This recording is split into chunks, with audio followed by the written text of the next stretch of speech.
Good morning, everybody. So today we will discuss an important section of electric current chapter. In the previous video, we have discussed about series and parallel combination of resistors, and what is the physical quantity that remains constant in series combination, what remains constant in parallel combination, and what divides in series combination and parallel combination. So you can remember, in series combination current was constant, in parallel combination potential difference across each resistor was constant, and in case of series combination potential divides, and in case of parallel combination current divides, and we have derived expressions for different potential differences across the different resistors in series combinations. So also we have derived expressions for current in different resistors. Okay, please go through that video. Sequentially you have to watch each and every video so that your concept will be very clear. Okay, so आज का जो discussion होगा ये बहुत important section होगा. ये होगा हमारा किरचॉफ्स लॉस. सो एक्चुअली शुरू करने से पहले myself lieutenant Jyoti Krishna Khandwal, lecturer in physics. So welcome to Khandwal physics. Okay, तो this is my 7th video on electric current. This is my 7th video on electric current. So in this 7th video we will discuss in threadbare about what are the laws, what are the Kirchhoff's laws, and how are they applied to different circuits to solve numerous problems. Okay, so आओ सीखते हैं Kirchhoff's laws.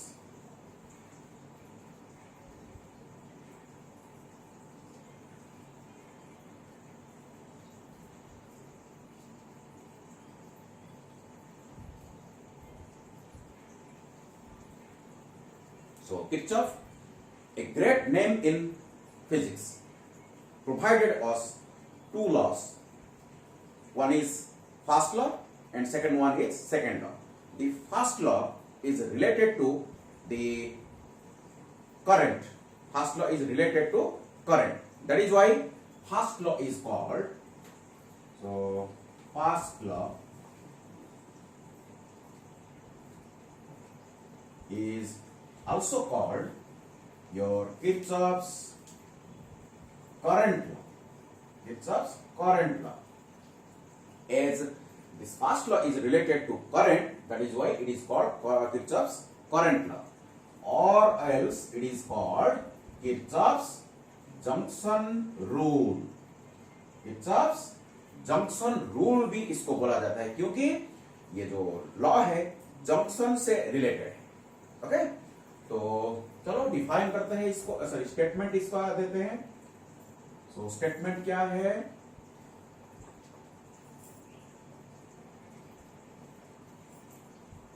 Statement, so it states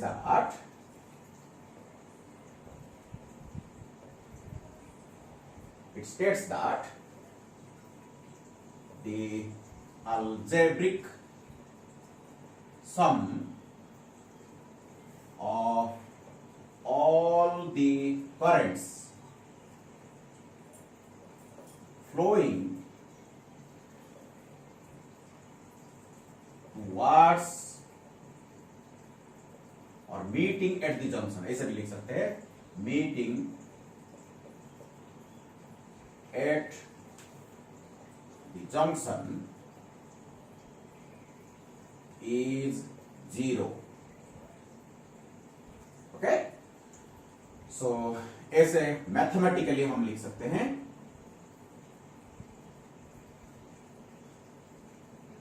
mathematically इस law को हम ऐसे लिखेंगे, sum of all the currents meeting at the junction is equal to 0.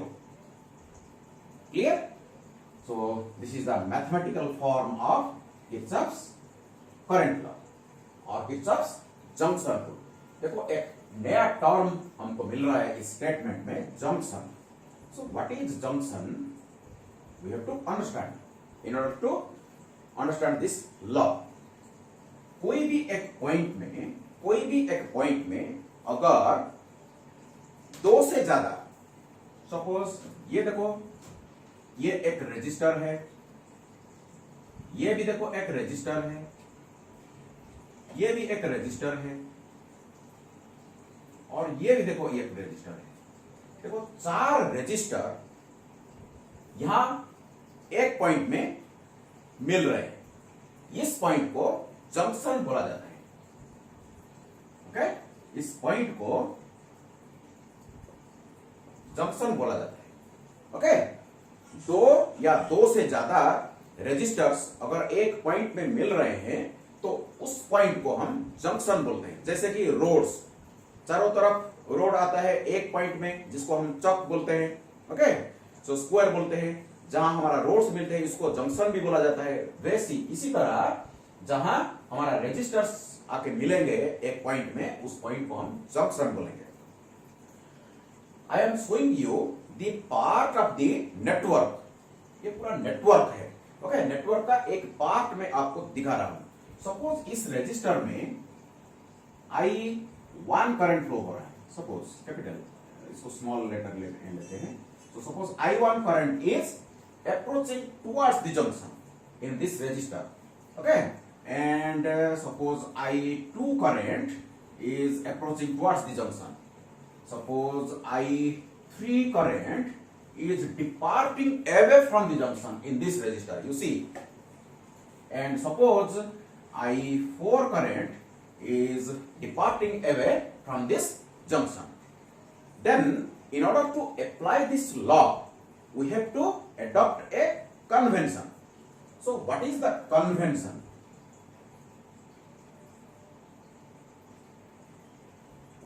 Convention. So convention हम अपने हिसाब से लेंगे. ओके, जैसे हमको आसान होगा ऐसे हम कन्वेंशन लेंगे. Purely convention. So current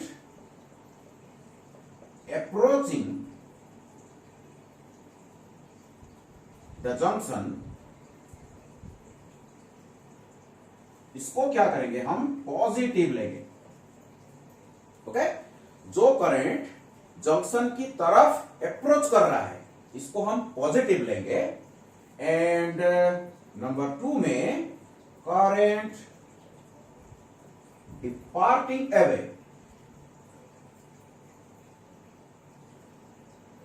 from the junction will be taken as negative. So this is my convenience. You can change as your wish. Okay, current approaching the junction को अगर आप नेगेटिव लोगे, current departing from the junction को आपको positive लेना पड़ेगा. Okay, you can reverse the situation. Clear? No problem at all. You will get the same equation. Okay, so ये हमारा कन्वेंशन है. जो करंट जंक्शन की तरफ बढ़ रहा है इसको हम पॉजिटिव लेंगे, और जो करंट जंक्शन से दूर जा रहा है इसको हम नेगेटिव ट्रीट करेंगे. देखो इस फिगर को देखो, I1 is approaching towards the junction, so it will be positive. So I1 को देखो और I2 को देखो, both are approaching towards the junction. That is why they will be treated as positive as per my convenience, as per my convention. Clear? And you see I3 and I4 currents, I3 and I4 currents are departing away from the junction. That is why as per my convention they will be treated as negative. They will be treated as negative. Clear हो गया? तो according to the law, the sum of all the currents meeting at the junction will be equal to 0. तो मैं इस law को कैसे apply करूं ये जंक्शन के लिए कैसे करूं, देखो बताओ. तो I1 plus I2 plus minus I3, because I3 is negative. With proper sign you have to add. Okay? Plus minus I4, because I4 is also negative. So sum of all the currents meeting at the junction will be equal to 0. Clear हो गया? चलो आगे. So this implies I1 plus I2 is equal to, मैं उधर लूंगा इसको, देखो I3 plus I4. एक बहुत इंपोर्टेंट कंक्लूजन निकल के आ रहा है. ये देखो, wonderful conclusion we are getting. That means the current reaching the junction, the sum of all the currents reaching the junction is equal to sum of the currents that are departing away from the junction. That means current is nothing but flow of charge. Current is nothing but flow of charge. तो इस register में और इस register में total जितना charge ये junction में पहुंच रहा है, वही चार्ज ये रजिस्टर में और ये रजिस्टर में निकल के जा रहा है. Clear? The total charge approaching or reaching the junction will be equal to total charge departing away from the junction. That means there is no accumulation of charge at any point while current flows through different resistors. So conclusion हमको मिल रहा है, conclusion.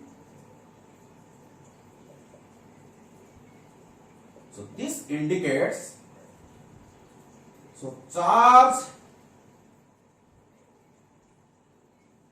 is conserved. Charge is conserved. That means there is no creation of charge and there is no annihilation of the charge. While current flows through different resistors, there is no creation, there is no annihilation of charge. Only charge flows from, positive charge flows from higher potential to lower potential, and negative charge flows from lower potential to higher potential, but there is no creation of charge. Charge only flows in a circuit. Clear to all of you? So जितने charge हमारा junction में पहुंचेगा उतना charge junction से निकल के जाएगा. Creation नहीं होगा, एनिहिलेशन नहीं होगा, क्रिएशन नहीं होगा, डिस्ट्रक्शन नहीं होगा. Clear? So that is why this first law, Kirchhoff's first law, explains about the conservation of charge. Clear हो गया? This is my first law. ये लॉ को आगे हम यूज करेंगे. Okay, very useful law. Now अभी हम डिस्कशन करेंगे हमारा सेकेंड लॉ. एक minute. So now we will switch over to second law.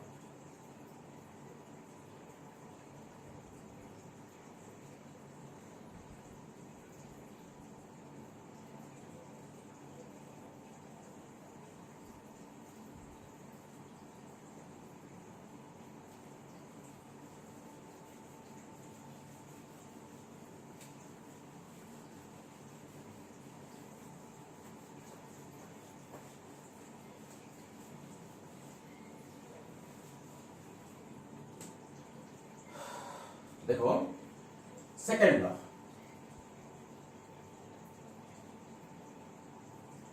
Second law को किर्चॉफ्स वोल्टेज लॉ भी बोलते हैं. Kirchhoff's voltage law, because this second law is related to potential difference. Okay, that is why it is called Kirchhoff's voltage law, और Kirchhoff's loop rule भी इसको बोला जाता है, क्योंकि this second law is related to loop. Clear? So Kirchhoff's second law भी बोल सकते हो, किर्चॉफ्स वोल्टेज लॉ भी इसको बोल सकते हो, किर्चॉफ्स लूप रूल भी इसको आप बोल सकते हो. कोई प्रॉब्लम नहीं. इसका स्टेटमेंट सुनो, very simple statement. It states that the algebraic sum of all the potential differences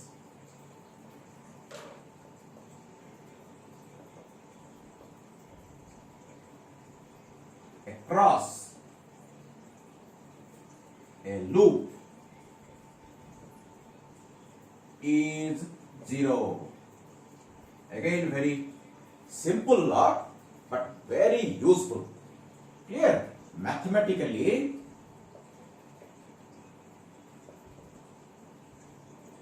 इसको हम ऐसे लिखेंगे, sum of all the potential differences across a loop will be equal to 0. Okay, so this is the mathematical form of Kirchhoff's second law. तो चलो इस law को हम समझेंगे, इसका एक्सप्लेनेशन देंगे, एक्सप्लेनेशन। ओके, चलो तो कैसे अप्लाई करेंगे, देखो इसको समझेंगे। मैं एक लूप कंसिडर कर रहा हूं, कोई एक कॉम्प्लिकेटेड नेटवर्क का एक लूप मैं आपको दिखा रहा हूं। देखो सपोज यहां पर मेरा एक रजिस्टर है, सपोज ये मेरा एक रजिस्टर है जिसका रेजिस्टेंस है सपोज R1, और यहां भी देखो एक रजिस्टर है जिसका रेजिस्टेंस है R2, और यहां देखो एक बैटरी है जिसका EMF suppose E1। Okay, battery के बारे में हम नेक्स्ट क्लास डिस्कशन करेंगे, ओके, फोर्थकमिंग क्लासेस में। सो यहां देखो और एक रजिस्टर है, यहां एक रजिस्टर है सपोज इसका रेजिस्टेंस है R3, और यहां भी देखो एक बैटरी है, यहां भी एक बैटरी है जिसका ईएमएफ है E2। ओके, और यहां देखो और एक रजिस्टर है। मैं जो लूप कंसिडर कर रहा हूं मेरे हिसाब से कंसिडर कर रहा हूं, लेकिन आप कोई भी लूप ले सकते हो, कोई भी लूप आप अपने हिसाब से बनाओ। यहां बैटरी लगा दो, यहां रजिस्टर लगा दो, यहां बैटरी लगा दो, कोई प्रॉब्लम नहीं। ओके, आप कैपेसिटर भी यूज कर सकते हो, इंडक्टर भी यूज कर सकते हो। ये जो लॉ है कोई भी लूप में हम अप्लाई कर सकते हैं, कोई प्रॉब्लम नहीं। ओके, वेरी यूजफुल लॉ, इसको अच्छी तरह समझेंगे, इसको कैसे अप्लाई करेंगे इसको भी अच्छी तरह सीखेंगे। चलो, तो ये लॉ को अप्लाई करने के लिए हमको क्या करना पड़ेगा, सपोज देखो ये पूरा कॉम्प्लिकेटेड नेटवर्क का एक पार्ट में आपको दिखा रहा हूं। देखो ये भी एक्सटेंड कर रहा है, ये भी इधर एक्सटेंडेड, ये भी एक्सटेंडेड, ये भी एक्सटेंडेड, ये भी एक्सटेंडेड। देखो ये चारों तरफ है, इधर भी रजिस्टर होगा, इधर भी रजिस्टर हो सकता है, इधर बैटरी हो सकता है, कुछ भी हो सकता है। ओके, ये पूरा कॉम्प्लिकेटेड नेटवर्क का एक लूप है। Okay, I am just considering one of the so many loops in the complicated network. Clear? Suppose current flowing in this register is suppose I1, and current flowing in this direction, जो I1 current इधर आएगा, कुछ इधर जा सकता है, इधर कुछ जा सकता है, इधर से आ सकता है, पता नहीं। लेकिन I2 करंट सपोज इधर आ रहा है। ओके, सपोज I3 करंट इधर से फ्लो हो रहा है, सपोज I4 करंट इधर फ्लो हो रहा है, सपोज I4 करंट ये जो R4 में रजिस्टर R4 में फ्लो कर रहे हैं। Suppose this is the arbitrarily I have shown you the currents in different parts or different registers. Clear? And इसका EMF E1 है, ये बैटरी का EMF E2 है। तो इस लॉ को अप्लाई करने से पहले हमको फिर से एक कन्वेंशन सीखना पड़ेगा, convention.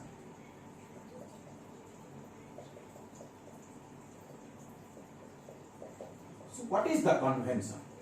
So convention here is that potential, any potential rise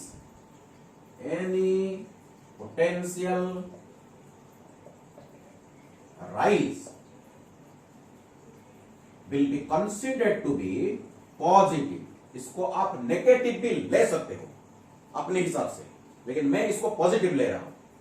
okay, मैं इसको नेगेटिव भी ले सकता हूं, कोई प्रॉब्लम नहीं। And any potential drop will be taken as negative. Clear? This is my convention. You can change the convention. You can change. Any potential rise को अगर आप नेगेटिव लोगे तो any potential drop को आपको पॉजिटिव लेना पड़ेगा। क्लियर? दोनों को पॉजिटिव, दोनों को नेगेटिव आप नहीं ले सकते। ओके, एक होगा पॉजिटिव, एक होगा नेगेटिव। क्लियर?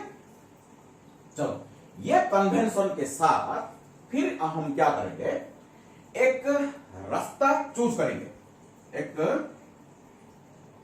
देखो suppose this is my junction A, this my junction A and this is my junction B, okay, this is my junction C and you see here is also a junction, ये भी देखो एक junction है क्योंकि यहाँ के battery के साथ एक रजिस्टर कनेक्टेड है, तो ये भी मेरा एक जंक्शन है डी, देखो ये भी एक जंक्शन है ई, यहां भी देखो एक जंक्शन है, देखो करंट सपोज इधर फ्लो हो रहा है, ये भी देखो एक जंक्शन है, ये हो गया मेरा एफ, ओके। तो कंसीडरिंग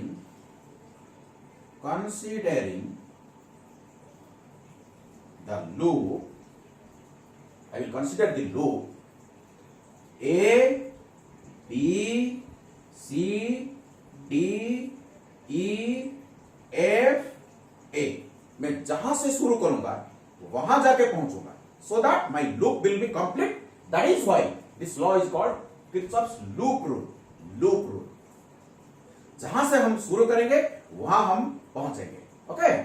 सो A से मैं शुरू करूंगा, बी से लेके C D E F A, फिर से यहां पहुंच जाऊंगा। आप मेरे को पूछोगे सर अगर आप तो ऐसे क्लॉकवाइज घूम रहे हैं, आप क्लॉकवाइज जा रहे हैं, क्या हम एंटी क्लॉकवाइज जा सकते हैं? यस, आप एंटी क्लॉकवाइज भी मूवमेंट कर सकते हैं, आपको वही इक्वेशन मिलेगा। मैं अगर क्लॉकवाइज जाऊंगा, जो इक्वेशन मेरे को मिलेगा, आप एंटी क्लॉकवाइज जाओगे, आपको वही इक्वेशन मिलेगा। मेरा इक्वेशन आपकी इक्वेशन में जस्ट माइनस की फर्क होगा, अगर मैं एक माइनस साइन मल्टीप्लाई कर दूं तो आपका इक्वेशन मेरा इक्वेशन सेम हो जाएगा, कोई प्रॉब्लम नहीं। आप एंटी क्लॉकवाइज भी फॉलो कर सकते हो, क्लॉकवाइज भी फॉलो कर सकते हो, कोई प्रॉब्लम नहीं, क्लियर। चलो मैं क्लॉकवाइज जा रहा हूं, देखो मैं ए से लेके बी तक जाऊंगा, देखो करंट किस डायरेक्शन में जा रहा है, देखो ए से बी की तरफ करंट बढ़ रहा है, ए से बी की तरफ देखो I1 करंट फ्लो कर रहा है। करंट का डायरेक्शन बताओ, current flows from higher potential to lower potential, current flows from higher potential to lower potential. तो ए का पोटेंशियल ज्यादा है, बी का पोटेंशियल कम है, तो जब मैं ए से बी की तरफ बढ़ रहा हूं तो I am moving towards lower potential, तो पोटेंशियल क्या हो रहा है? ड्रॉप हो रहा है। Please keep in mind, potential drop हो रहा है because current flows in the direction of potential drop from higher potential to lower potential.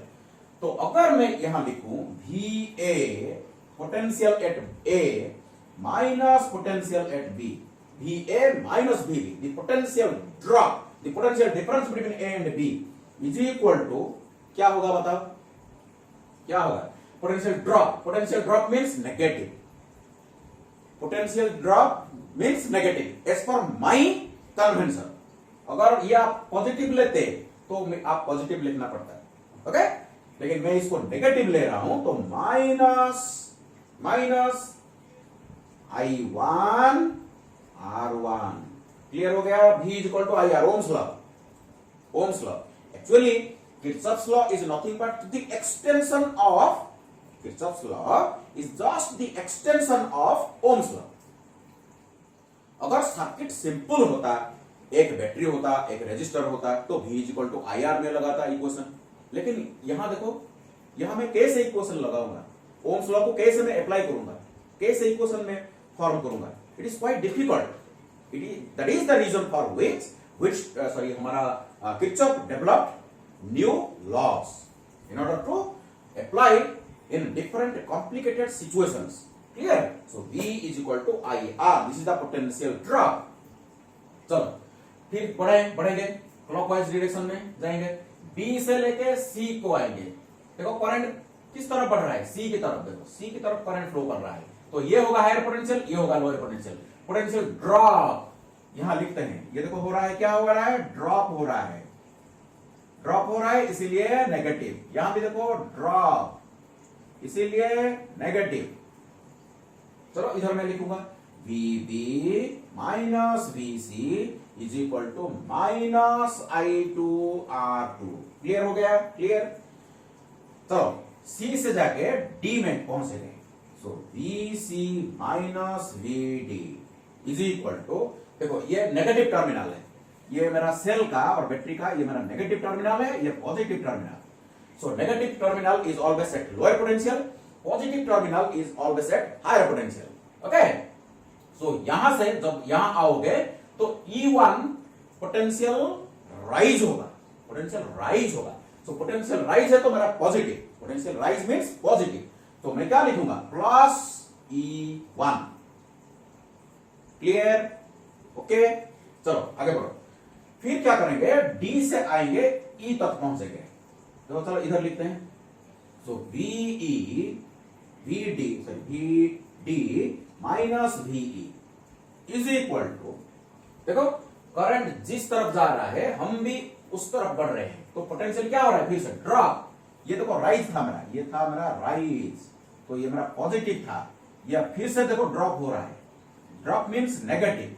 सो चलो, so VD minus VE is equal to I3, suppose ये I3 current flow हो रहा है, तो I3R3 with negative sign, again we are facing a drop, potential drop हो रहा है। फिर देखो E से जाऊंगा F को, so VE minus VF is equal to, you see current is flowing in this direction, but we are moving clockwise, we are moving in this direction, that means we are moving towards the higher potential. You see, current is flowing in this direction, that means VF is greater than VE। अब देख रहे हो, देखो current इस direction में आ रहा है, तो ये यहां का पोटेंशियल ज्यादा है, यहां का पोटेंशियल कम है, तो यहां क्या हो रहा है, पोटेंशियल राइज हो रहा है। Rise means it is positive as per my convention. So VE minus VF is equal to I4R4 with positive sign, because there is a rise. यहां देखो, यहां सेल में VF माइनस VA, तो VF minus VA is equal to positive terminal से हम negative terminal की तरफ बढ़ रहे हैं, तो क्या होगा, ड्रॉप होगा, ड्रॉप। तो बैटरी में देखो ड्रॉप हो रहा है, तो drop means it is negative, negative, तो माइनस E2। तो हम A से शुरू करके फिर घूमते घूमते घूमते देखो A तक हम आ गए, हमारा काम खत्म। अभी क्या करेंगे, ये जो इक्वेशन देखो, एक इक्वेशन, 2 3 4 5 6, ये जो 6 इक्वेशन को हम ऐड कर देंगे। जब ऐड करेंगे देखो हमको क्या मिलेगा, देखो क्या मिलेगा, मैं इसको इधर हटा दूं।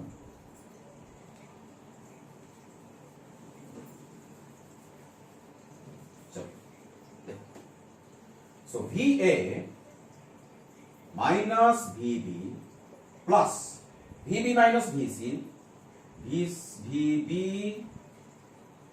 Minus VC plus VC minus VD, VC minus VD plus VD minus VE, VD minus VE plus VE minus VF plus VF minus VA।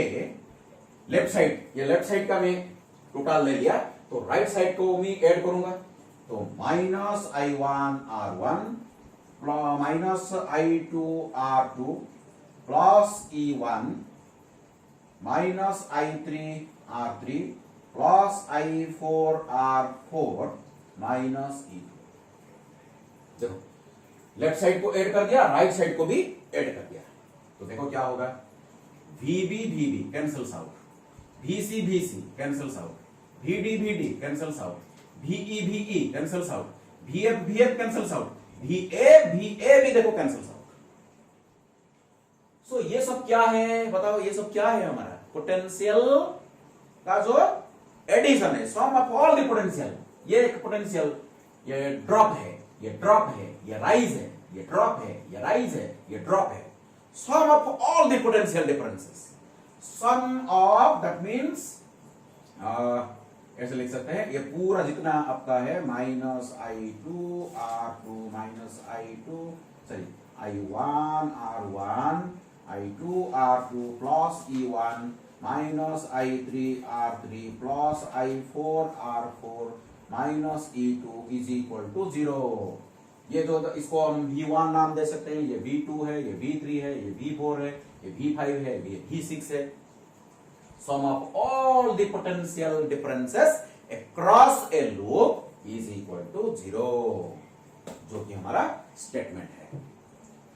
देखो आप क्या करोगे, अगर इसको नेगेटिव लोगे, इसको अगर पॉजिटिव आप लेते तो आपको क्या इक्वेशन मिलता है?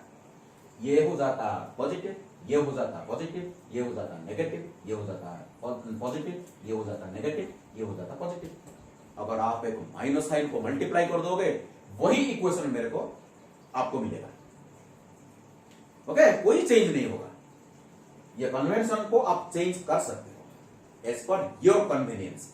लेकिन चलो, ड्रॉप को नेगेटिव लेते हैं, राइज को पॉजिटिव लेते हैं। राइज मीन्स बढ़ रहा है तो इसको पॉजिटिव कंसिडर करेंगे, ड्रॉप तो घट रहा है तो इसको नेगेटिव लेंगे, ऐसे याद रखेंगे। चलो, ओके।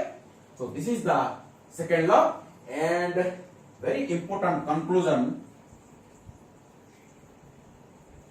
निकल के आ रहा है इधर। आप बता सकते हो क्या ये लॉ? जैसे कि हमारा first law expresses about the principle of conservation of a charge. So this Kirchhoff's second law explains about the conservation of energy. So second law explains about principle of conservation of energy. एक loop में अगर आप move करोगे, net there is no creation of energy, there is no annihilation of energy. शक्ति का हमारा creation नहीं होगा, डिस्ट्रक्शन भी नहीं होगा। Okay, so the energy will be remain conserve. Clear? चलो आगे बढ़ते हैं। So this is my second law. सो ये दो लॉ को हम अप्लाई करेंगे। ये दो लॉ को अप्लाई करके इसका जो एप्लीकेशन पढ़ेंगे, इसका जो बेस्ट एप्लीकेशन है व्हीटस्टोन ब्रिज। इसका बेस्ट एप्लीकेशन है Wheatstone bridge.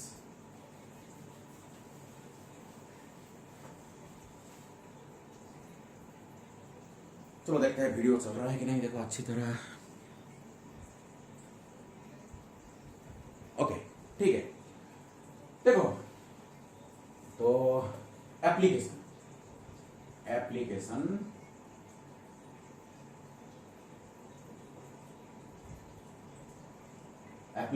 Of Kirchhoff's loss. So application में हम पढ़ेंगे व्हीटस्टोन ब्रिज। देखो यहां लिखेंगे Wheatstone bridge.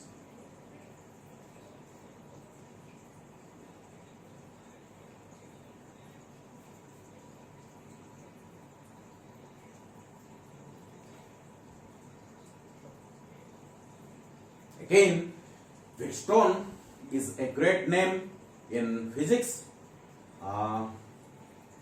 He had developed a wonderful mesh. Okay. This Wheatstone bridge consists of 4 resistors. This Wheatstone bridge consists of 4 resistors. Okay. See.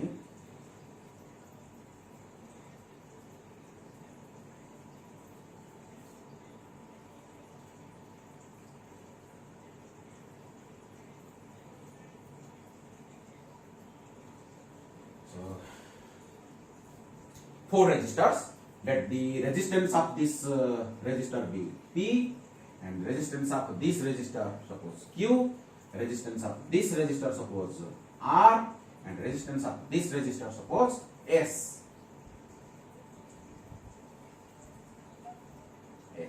Okay.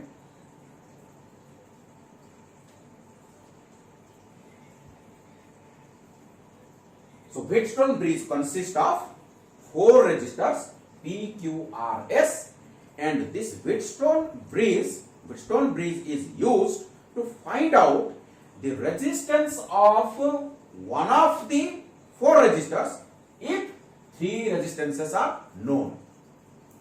अगर ये चारों resistor का रेजिस्टेंस, तीनों का अगर हमको मालूम है, तीनों का रेजिस्टेंस अगर हमको मालूम है, जो फोर्थ रेजिस्टर होगा इसका रेजिस्टेंस को हम निकाल पाएंगे, निकाल सकते हैं। तो कैसे निकालेंगे वही हम सीखेंगे। चलो आगे बढ़ेंगे। सो ये 4 रजिस्टर मिलके देखो एक रेक्टेंगल या एक स्क्वायर बना रहे हैं, कोई भी शेप इसका पता नहीं, इसको नाम देंगे ए, इसको देंगे बी, इसको देंगे सी, इसको देंगे, इसको एक काम करते हैं, इसको ए सी देते हैं, इसको डी बी नाम देते हैं, ऐसे ए सी बी डी, ए सी बी डी, 2 डायगोनल्स। एक डायगोनल डी बी में मैं क्या करूंगा, मैं नहीं व्हीटस्टोन क्या किए, एक गाल्वानोमीटर को कनेक्ट किया है।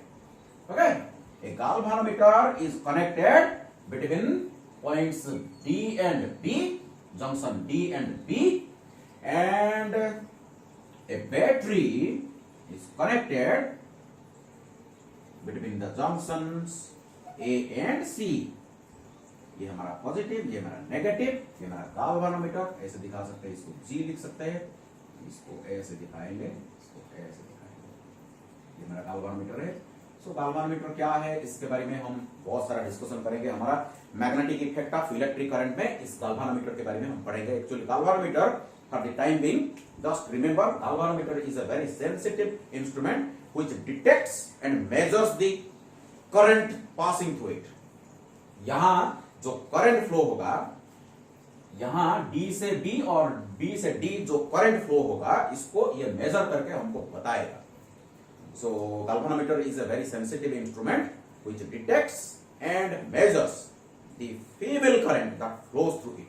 Very small to small current जो भी इसके थ्रू फ्लो करेगा, इसको नाप के हमको बताएगा ये, ठीक है। So galvanometer is connected between junctions D and B, and a battery is connected between A and C, and the positions, keep in mind, very very important point, the positions of galvanometer and battery can be interchanged। please note the positions of galvanometer and battery can be interchanged, no problem at all, कोई problem नहीं होगा। Okay, आप change कर सकते हो। तो चलो इसको हम क्या करेंगे, किरचॉफ्स का जो 2 लॉ है, पहले फर्स्ट लॉ को यूज करते हैं। पहले फर्स्ट लॉ को यूज करते हुए हम करंट को डिस्ट्रीब्यूट करेंगे। सपोज इसका जो पोटेंशियल डिफरेंस है V, यहां से जो करंट फ्लो होके आएगा, suppose I current flows, suppose I current, total current I flows in this direction from positive terminal and reaches the junction A।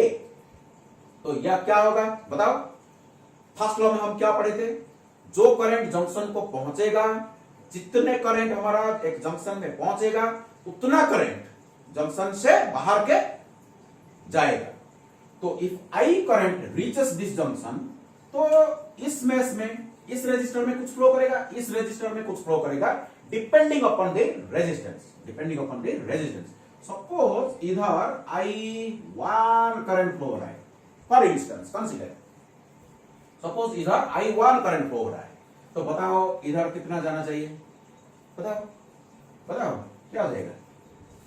तो यहां हमारा I minus I1 current flow करेगा। अगर इधर से I1 जाएगा तो इधर क्या आएगा, I माइनस I1 आएगा।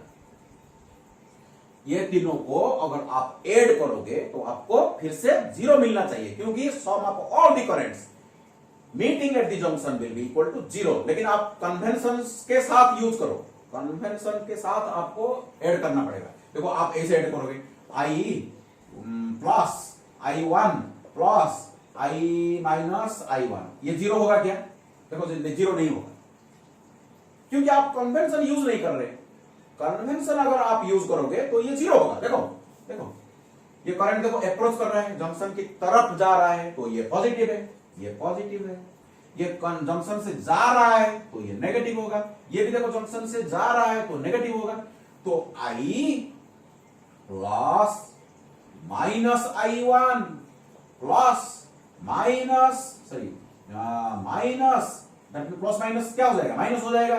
तो I माइनस I1, ये देखो 0 हो जाएगा, ये 0 हो जाएगा। सो प्रॉपर कन्वेंशन के साथ एक जंक्शन का जो करंट्स को अगर आप ऐड करोगे तो आपको जीरो मिलेगा, because first law states that the sum of all the currents meeting at the junction is equal to zero.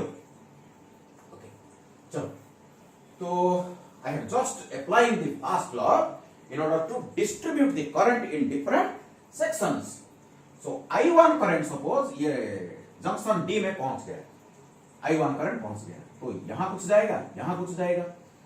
जो करंट गाल्वानोमीटर से फ्लो कर रहा है इसको मैं नाम दे दूंगा IG। The current flowing through the galvanometer is IG। तो बताओ यहां कितना जाना चाहिए? तो I1 करंट अगर आ गया, यहां सपोज IG फ्लो होके चला गया, तो यहां कितना होना चाहिए? I1 minus IG। क्लियर हो गया? क्लियर हो गया? तो चलो देखो, इधर से देखो IG आ रहा है, IG देखो ये IG इधर आ रहा है, यहां से क्या जा रहा है? देखो I माइनस I1 जा रहा है, तो यहां का क्या होगा? B पॉइंट में ये IG और ये I माइनस I1 ये मिलके इधर जाएंगे, क्योंकि एक रास्ता अवेलेबल है। देखो वन वे इज अवेलेबल, ये दो करंट यहां मिलके यहां जाएंगे, तो क्या होगा बताओ? तो I minus I1 plus IG। Okay, ये करंट S ये जो फोर्थ रजिस्टर में फ्लो करके, देखो आप ये दो को ऐड कर दो, ये यहां से I1 माइनस IG, यहां से I minus I1 plus IG, ये दोनों मिलके इधर फ्लो करेगा, आप ऐड कर दो, देखो आपको I मिलेगा। फिर से देखो आपको I मिलेगा, क्योंकि यहां से I जब गया था ये डिस्ट्रीब्यूट होके फिर से I बन के इधर आएगा, I फिर से डिस्ट्रीब्यूशन, फिर से I फिर से डिस्ट्रीब्यूशन, फिर से I, ऐसे। There is no creation of charge, there is no annihilation of charge. Okay, वो जो फ्लो हो रहा है, करंट जो फ्लो हो रहा है, कहीं भी हमारा चार्ज एक्यूमुलेशन नहीं होगा, please keep in mind. Okay, so मैं फर्स्ट लॉ को अप्लाई करके करंट को डिस्ट्रीब्यूट कर दिया। अभी मैं क्या करूंगा, you will find there are so many loops. देखो ये एक मेरा लूप है, देखो ADB ADBA ये भी देखो एक लूप है। सो DCBD ये भी देखो एक लूप है। देखो इसको अगर मैं EF नाम दे दूं, तो EADCFE ये भी देखो एक लूप है, बहुत सारा लूप है। किर्चॉफ जो वुडस्टोन ब्रिज में आपको बहुत सारा लूप मिलेगा, लेकिन हमको दो इक्वेशन चाहिए, मेरे को दो इक्वेशन चाहिए। तो मैं क्या करूंगा, आर्बिट्ररीली दो लूप को कंसीडर करूंगा। ये मेरा फर्स्ट लूप, इसको मैं थोड़ा छोटा कर दूं, गाल्वानोमीटर को, चलो गाल्वानोमीटर को थोड़ा सा छोटा कर देते हैं। ये मेरा गाल्वानोमीटर है। So you see, this is my first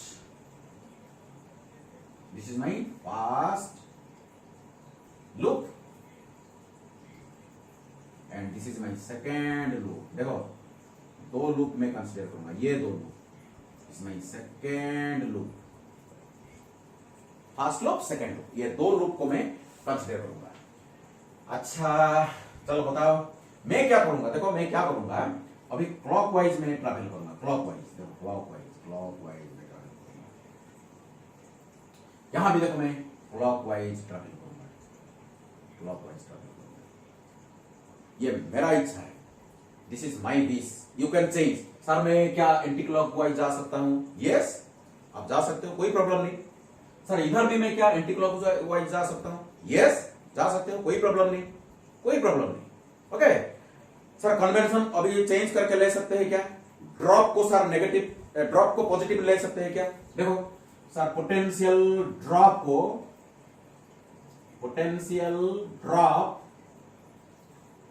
को नेगेटिव हम लेंगे और पोटेंशियल राइज को हम पॉजिटिव लेंगे। अगर उल्टा भी कर सकते, कोई प्रॉब्लम नहीं। पोटेंशियल ड्रॉप को अगर पॉजिटिव लेंगे, ये नेगेटिव लेंगे। सर ये भी ठीक होगा क्या? Yes you can change, no problem at all. लेकिन प्रॉब्लम एंड होने तक, कोई भी प्रॉब्लम अगर आप सॉल्व कर रहे हो, उस प्रॉब्लम एंड होने तक, एक प्रॉब्लम तक सॉल्यूशन मिलने तक आपको ये चेंज नहीं कर सकते। दूसरे प्रॉब्लम को अगर बढ़ रहे हो तो वहां चेंज कर सकते हैं। एक प्रॉब्लम में एक कन्वेंशन, क्लियर?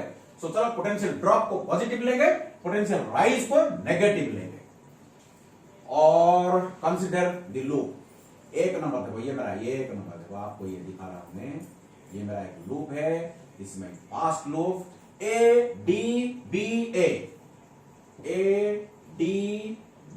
ए ये मैं कंसिडर करूंगा और I am moving in clockwise direction, I am moving in clockwise direction. तो चलो बढ़ते हैं, यहां ए से शुरू करते हैं। So A is my higher potential, B D is my lower potential, because current flows from higher potential to lower potential. देखो ड्रॉप हो रहा है, drop means positive as per my convention. देखो मैं कन्वेंशन चेंज कर दिया, जब law पढ़ा रहा था तो कन्वेंशन में उल्टा लिया था, अभी मैं ये कन्वेंशन ले रहा हूं, कोई प्रॉब्लम नहीं, आप इसको चेंज करके भी ले सकते हो। सो ए से मैं जा रहा हूं, देखो पोटेंशियल ड्रॉप हो रहा है, ड्रॉप मीन्स पॉजिटिव, तो I1P, तो I1P, ओके चलो sum of all the potential, that means this is V1, suppose this is V2, this is V3, V1 plus V2 plus V3 is equal to 0, V1 V2 V3, V1 plus V2 plus V3 is equal to 0. Sum of all the potential differences across a loop will be equal to 0. So V1 is equal to कितना? I1P positive, because there is a drop, drop is my positive. So D से B, देखो again drop. I'm moving from higher potential to lower potential. Current flows from higher potential to lower potential. तो drop हो रहा है IG, where G is the resistance of the galvanometer coil. जो galvanometer है, इसके अंदर एक coil है, इसका भी रेजिस्टेंस है, इसका रेजिस्टेंस को हम G कंसीडर कर रहे हैं। तो इसका जो ड्रॉप होगा, अभी D से B तक जो पोटेंशियल ड्रॉप होगा वो होगा plus again, so IG G, I am just using the Ohm's law, V equal to IR, V equal to IR is the potential drop और राइज। सो देखो B से हम A को जाएंगे, B से अगर A को जाएंगे तो देखो क्या हो रहा है, ये मेरा हायर पोटेंशियल है, ये मेरा लोअर पोटेंशियल, क्योंकि करंट देखो इस डायरेक्शन में फ्लो कर रहा है, लेकिन मैं किधर जा रहा हूं, लोअर से मैं हायर जा रहा हूं, तो राइज हो रहा है, राइज मींस नेगेटिव, तो माइनस I1 टाइम्स R, मैं पहुंच गया A में। Sum of all the potential differences across a loop is equal to 0, second law हो गया क्लियर। अगर ये जो कन्वेंशन आप चेंज कर दोगे, ये हो जाएगा माइनस, ये हो जाएगा माइनस, ये हो जाएगा प्लस, अगर एक माइनस फिर से मल्टीप्लाई कर दोगे तो यही इक्वेशन आपको फिर से मिल जाएगा, कोई चेंज नहीं होगा, वही मिलेगा आपको। कन्वेंशन अपने हिसाब से लो, जो पसंद है आपको। चलो हम सेकेंड लूप को कंसीडर करेंगे, ये मेरा नंबर इक्वेशन नंबर 1 हो गया मेरा। मैं सेकेंड लूप को कंसीडर करूंगा, देखो मेरा सेकेंड लूप क्या है, DCB। So DCB is my second loop. Again, I will move in clockwise direction. This is my second loop, first loop. Clear? चलो, so D से शुरू करेंगे, फिर से आके D में पहुंचेंगे। So D से जब C को जाऊंगा, देखो पोटेंशियल ड्रॉप मीन्स पॉजिटिव, तो I1 minus IG times Q, IR V equal to IR। हाँ चलो इधर से आएंगे, देखो C से B को आएंगे, देखो करंट इधर फ्लो कर रहा है, हम इधर जा रहे हैं, this is my higher potential, this is my lower potential. So lower potential से हायर पोटेंशियल की तरफ मैं बढ़ रहा हूं, तो राइज हो रहा है, राइज मीन्स नेगेटिव, तो I minus I1 plus IG, this is my current times resistance, S is my resistance of this resistor, so IR।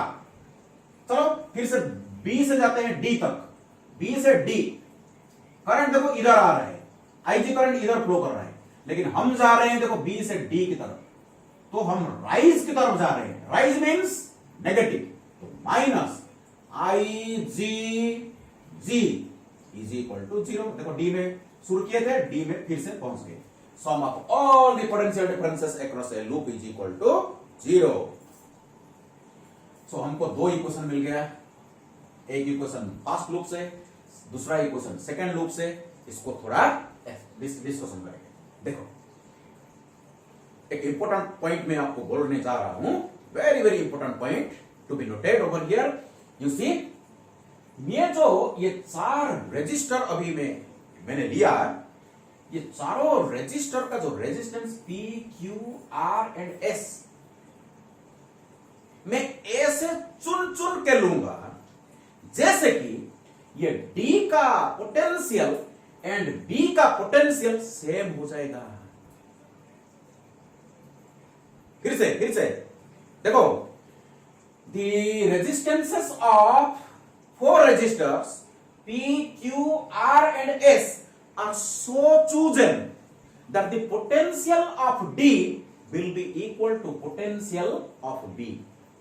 अगर D का पोटेंशियल एंड B का पोटेंशियल अगर सेम हो जाएगा, बताओ, D का पोटेंशियल और B का पोटेंशियल अगर सेम हो जाएगा तो potential difference between D and B क्या हो जाएगा? जीरो हो जाएगा। पोटेंशियल डिफरेंस अगर जीरो हो जाएगा, करंट फ्लो करेगा क्या? नहीं, current through the galvanometer will be zero। In that situation, current through the galvanometer will be equal to zero, and this situation, this condition is called balanced condition of Wheatstone bridge। If the resistances of 4 resistors P, Q, R and S are so chosen that potential of D is equal to potential of B, this implies VD minus VB is equal to 0, then current through the galvanometer IG will be equal to 0, the galvanometer will show no deflection। galvanometer का ये जो pointer, ये क्या होगा? ये zero में रुकेगा। galvanometer का जो पॉइंटर जीरो में रुकेगा, galvanometer का जो पॉइंटर जीरो में रुकेगा, क्योंकि जीरो मिडिल में होता है। इसके बारे में हम आगे डिस्कशन करेंगे। सो galvanometer का जीरो सेंटर में होता है, राइट को भी रीडिंग है, लेफ्ट को भी रीडिंग है। ओके, चलो, तो जीरो में रुकेगा, तो current through the galvanometer will be equal to 0, and this condition is called balanced condition of Wheatstone bridge, or it is called balanced Wheatstone bridge।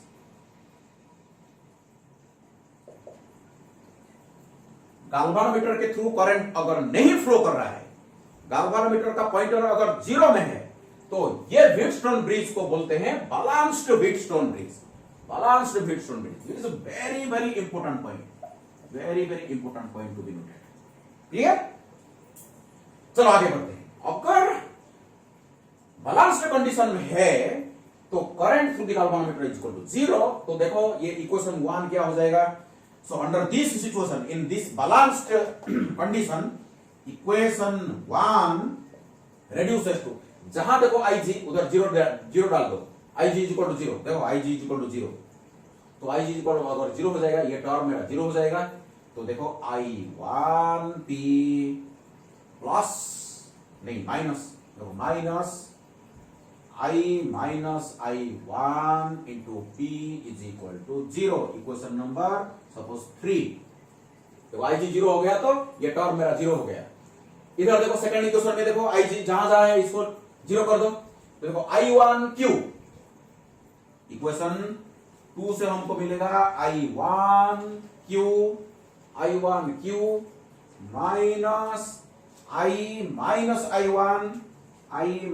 I1 times S, ये तो 0 हो जाएगा, is equal to 0। This is my equation number 4।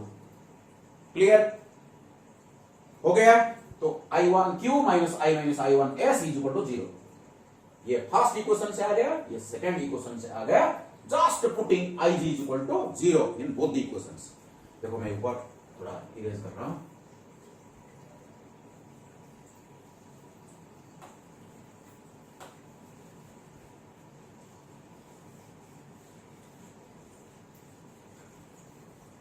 So equation 3 से फिर से देखो, equation 3 से मेरे को मिलेगा I1P इज इक्वल टू, मैं उधर ले जाऊंगा, I minus I1 times R, sorry P,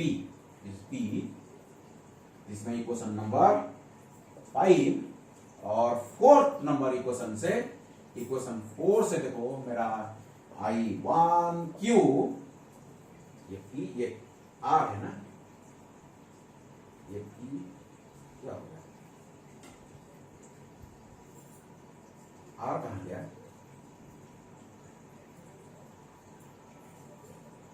ये R है, कहां से गलत हो गया, मैंने मिटा दिया इसको, P ये Q होगा, ये R और S होगा, कुछ गलत हुआ था शायद, कोई प्रॉब्लम नहीं, चल आगे बढ़ते हैं। So I1P minus I-I1Q is equal to 0, I1R minus I-I1S is equal to 0।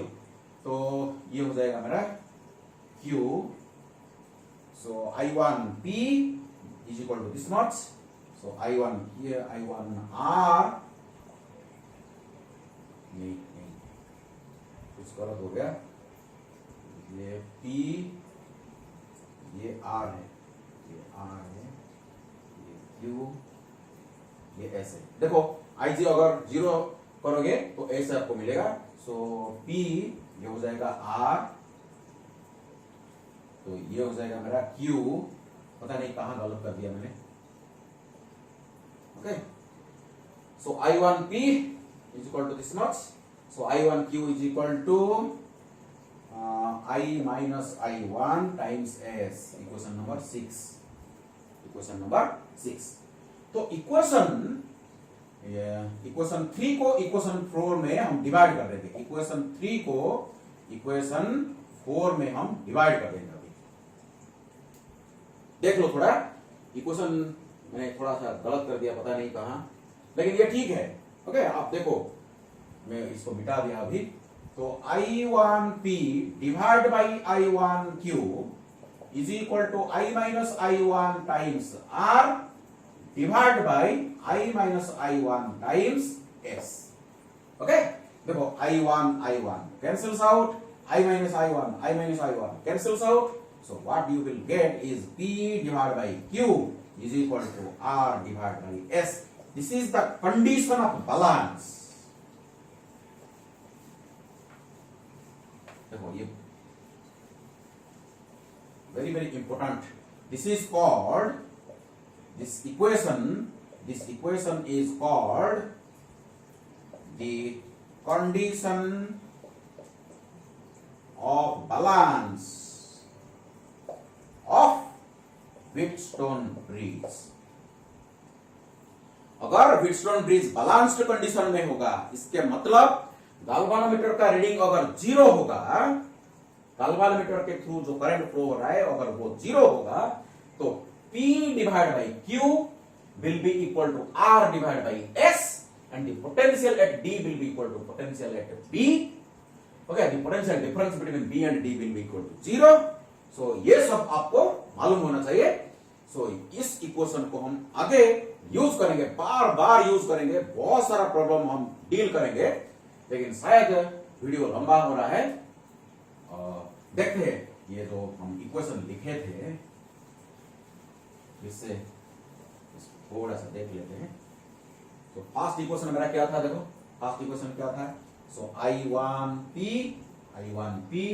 Plus IgG minus I-I1 times R is equal to 0। ये मेरा एक नंबर इक्वेशन था ना, एक नंबर इक्वेशन था, देखो तो 2 नंबर इक्वेशन फिर से मैं लिख रहा हूं, देखो तो I1 minus IG times Q minus I-I1 plus IG times S minus IG G is equal to 0। ये मेरा सेकंड इक्वेशन था ना, देखो आप देखो ये मेरा 2 इक्वेशन था। जब बैलेंस्ड कंडीशन में आ गया तो IG इक्वल टू 0 हो गया इन बैलेंस्ड कंडीशन।